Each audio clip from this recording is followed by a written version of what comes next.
Dear computer education की इस class में आपका स्वागत है। इस क्लास में हम एक्सेल के कुछ फॉर्मूले के बारे में जानते हैं। यहाँ पर हम स्टार्ट करते हैं मोड फॉर्मूले से। इसके लिए मैं यहाँ पे कुछ वैल्यू लिखता हूँ। यहाँ आप देख सकते हैं मैंने कुछ नंबर लिख दिए हैं। मोड एक ऐसा MOD बोलते हैं इसको। मोड एक ऐसा फॉर्मूला होता है एक्सेल में जब किसी वैल्यू से किसी वैल्यू को हम डिवाइड करते हैं तो उसका जो शेषफल, जिसे हम इंग्लिश में रिमाइंडर बोलते हैं, वो निकाल के देता है। यानी कि मैं अगर इसमें इस नंबर को इस नंबर से डिवाइड करूंगा तो इसका कुछ ना कुछ रिमाइंडर आएगा, उसको हम शेषफल कहते हैं। इसको देख लेते हैं किस तरह से। इक्वल लगाते हैं सबसे पहले। एक्सेल में सबसे पहले हमें किसी भी फॉर्मूले को यूज करने के लिए इक्वल लगाना होता है। फिर फॉर्मूले का नाम लिखना है, MOD, ब्रैकेट ओपन करना है। देखिए हमसे पूछ रहा है नंबर, तुम्हारा नंबर ये है, कॉमा। इसके बाद हमसे कहा जा रहा है कि डिवाइजर, यानी कि किससे आपको भाग देना है, तो हम इस पर क्लिक करते हैं और ब्रैकेट क्लोज करके हम क्या करते हैं, जस्ट इंटर। तो आप देखेंगे यहाँ पे रिमाइंडर 1 आया है। इसी तरह से अगर आप चाहे तो सभी यूज कर सकते हैं, या फिर यहाँ पे जाएं, ब्लैक कलर का माउस का पॉइंटर हो जाए तो लेफ्ट बटन दबाते हुए उसको नीचे ड्रैग करें तो आप देखेंगे मोस्टली सब में 1 रिमाइंडर आ रहा है। मैं यहाँ पे कुछ वैल्यू इक्वल लिखता हूँ। यहाँ पे मैं लिखता हूँ इस तरह और इसमें डिवाइड करता हूँ वैल्यू से, तो नीचे ड्रैग करता हूँ, देखता हूँ कितना आता है। इसमें भी 1 आ रहा है। इस तरह से आप कुछ भी कर सकते हैं। यहाँ पे मैं फिलहाल फिर से चेंज करता हूँ। ये देखिए रिमाइंडर निकल के आ रहा है ये हमारे सामने। ये क्या होता है, मोड एक ऐसा फॉर्मूला है जब भी किसी वैल्यू से किसी वैल्यू को डिवाइड करते हैं तो शेषफल यानी रिमाइंडर निकाल के हमें रिजल्ट देता है। इसके बाद हम नेक्स्ट फॉर्मूला जान लेते हैं। यहाँ देख सकते हैं मैंने एक नया फॉर्मूला लिखा है जिसका नाम पावर है। पावर एक ऐसा फॉर्मूला होता है जो क्या करता है, किसी भी वैल्यू को पावर निकालता है, किसी भी वैल्यू की पावर निकालता है। यानी कि यहाँ पर आप देख सकते हैं जैसे 5 लिखा हुआ है, हम मैथ में किस तरह लिखते हैं, 5 के ऊपर आपने देखा होगा कई बार लिखते होंगे आप 5 के ऊपर 2। तो क्या होता है, उसके मतलब ये होता है कि उसमें जो वैल्यू नीचे लिखी हुई है उसका उसी में मल्टीप्लाई करना होता है। तो यहाँ पे आप देखेंगे 2 लिखा है, 5 लिखा है।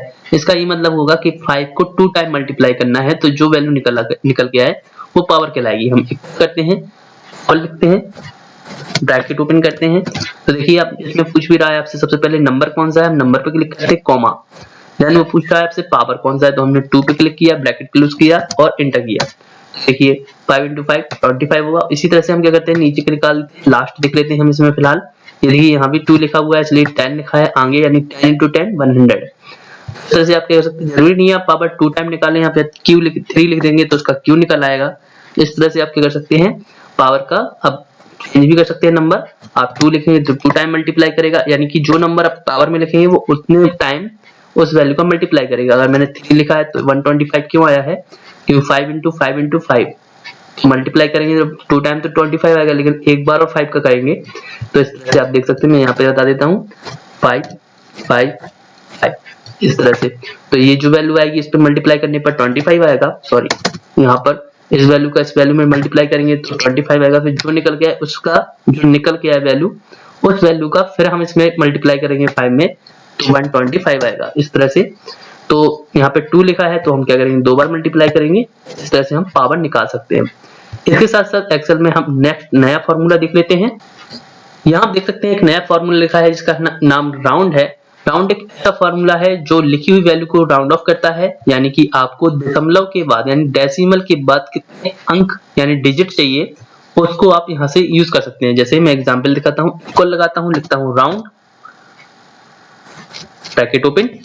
इसके बाद वो आपसे कह रहा है नंबर कौन सा है, नंबर पे क्लिक करते हैं, ये हमारा नंबर है, कॉमा। वो आपसे कह रहा है नंबर ऑफ डिजिट, यानी कि डेसिमल के बाद, जो दशमलव के बाद आप देख पा रहे हैं यहाँ पे 2 अंक हैं, आपको दशमलव के बाद कितने अंक चाहिए, 1 या 2। अगर आप 2 लिखेंगे तो दोनों ही अंक आएंगे, अगर आप 1 लिखेंगे तो केवल दशमलव के बाद यानी डेसिमल के बाद 1 डिजिट ही आएगा। हम एंटर करते हैं तो अब देखेंगे आप यहाँ पर सेम वही वैल्यू है लेकिन लास्ट में 3 हो गया। इसका रीजन हम सभी जानते हैं कि लास्ट की वैल्यू में यहाँ पे देखेंगे 9 है, इसलिए उसने उसको प्लस कर दिया है। राउंड एक ऐसा फॉर्मूला है जो आप करते हैं, जो भी वैल्यू है उसके बाद उसमें जो दशमलव लगी है, दशमलव के बाद आपको कितने डिजिट और चाहिए उसको आप फिक्स कर सकते हैं राउंड फॉर्मूले की हेल्प से। इसको मैं ड्रैग करता हूं। अब सभी में 1 आएगा दशमलव के बाद। क्यों 1 वैल्यू क्यों आ रही है दशमलव के बाद, क्योंकि हमने 1 लिखा था। अगर हम 2 लिखते हैं यहाँ पर मान के चलते हैं यहाँ पे 2 करते हैं, दशमलव के बाद 2 अंक हैं तो यहाँ पे देखेंगे आप 2 सेम टू सेम आ गया है। अगर 1 लिखते हैं तो भले ही वैल्यू में आपके 2 डिजिट है लेकिन यहाँ पर वैल्यू 1 आएगी। ये देखिए 9 क्यों हो गया है ये हम सभी जानते हैं, पीछे 9 है तो उसने उसको एक प्लस कर दिया है। तो राउंड एक ऐसा फॉर्मूला है जो दशमलव के बाद के अंक यानी कि डेसिमल के बाद के डिजिट को आप फिक्स कर सकते हैं कि आपको कितने डिजिट की जरूरत है, 1 2 3 या ज्यादा हो तो ज्यादा भी आप उसमें से निकाल सकते हैं। जैसे एग्जांपल मैं आपको यहाँ पे एक और एग्जांपल दिखाता हूँ। कोई वैल्यू लिखी उसमें दशमलव के बाद आप देखेंगे डेसिमल के बाद 2 2 2 6 डिजिट हैं, डेसिमल के बाद देख सकते हैं आप। अगर मैं यहाँ पे क्या करता हूँ, यहाँ पे एक लगाता हूँ और फॉर्मूले का नाम लिखता हूँ राउंड, ब्रैकेट ओपन करता हूँ और फिर वैल्यू पे क्लिक करने के बाद कॉमा लगा के मैं लिखता हूँ 3, तो क्या होगा 3 डिजिट हमारे डेसिमल के बाद यहाँ पर शो होंगे इस तरह से। अगर आप 1 लिखते हैं इसमें तो 1 डिजिट आएगा, यानी कि जो भी नंबर आप लिखेंगे यहाँ पर कॉमा के बाद उतने डिजिट आपके यहाँ पे शो अप होंगे। इसके बाद एक्सेल में हम नया फॉर्मूला लिख लेते हैं। आप देख सकते हैं मैंने एक नया फॉर्मूला लिखा है जिसका नाम राउंड अप है। राउंड अप के बारे में जानते हैं। राउंड अप एक ऐसा फॉर्मूला है जो लिखी हुई वैल्यू को पूरा राउंड अप में ले जाता है, यानी कि जैसे आप देख पा रहे हो यहाँ पे वैल्यू लिखी है 587.29। तो क्या होगा, जो ये वैल्यू लिखी हुई है ना, ये पूरी वैल्यू पूरी तरह से राउंड अप हो जाएगी। इसको हम देखते हैं किस तरह एग्जांपल से। इक्वल लगाते हैं सबसे पहले और लिखते हैं राउंड अप,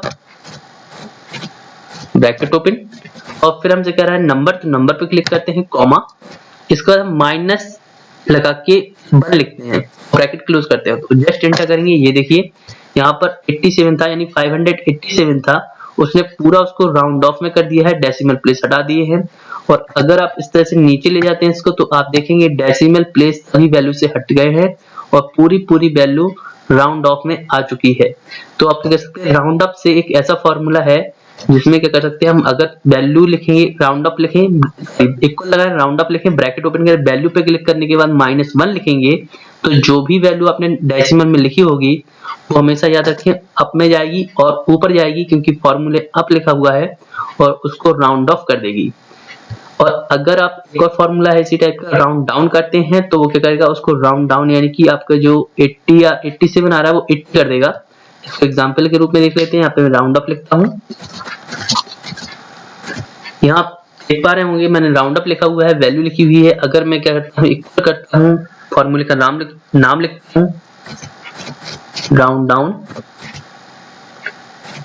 ब्रैकेट ओपन और फिर क्या करता हूँ नंबर पे क्लिक करता हूँ कॉमा -1 ब्रैकेट क्लोज, यानी -1 आपको राउंड अप में भी करना है, -1 राउंड डाउन में करना है, लेकिन अंतर इतना है अप में वैल्यू ऊपर जाएगी और डाउन में वैल्यू नीचे जाएगी।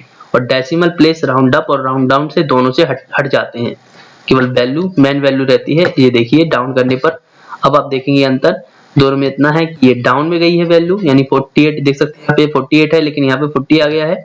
और यहाँ पर आप देख सकते हैं यहाँ पर भी इसी तरह से वैल्यू राउंड अप हुई थी, इसमें राउंड डाउन हो गई है। तो इस तरह से आप यहाँ पर इन फॉर्मूले का यूज कर सकते हैं। यहाँ पर मैंने आपको मैथमेटिकल के कुछ फॉर्मूले बताने की कोशिश की है। अगर आपको फिर भी किसी फॉर्मूले में कोई डाउट है तो आप कमेंट कीजिए, मैं कोशिश करूंगा जो आपने पूछा हुआ है उसके बारे में आपको जानकारी दे सकूं। फिलहाल इस वीडियो में इतना ही, धन्यवाद।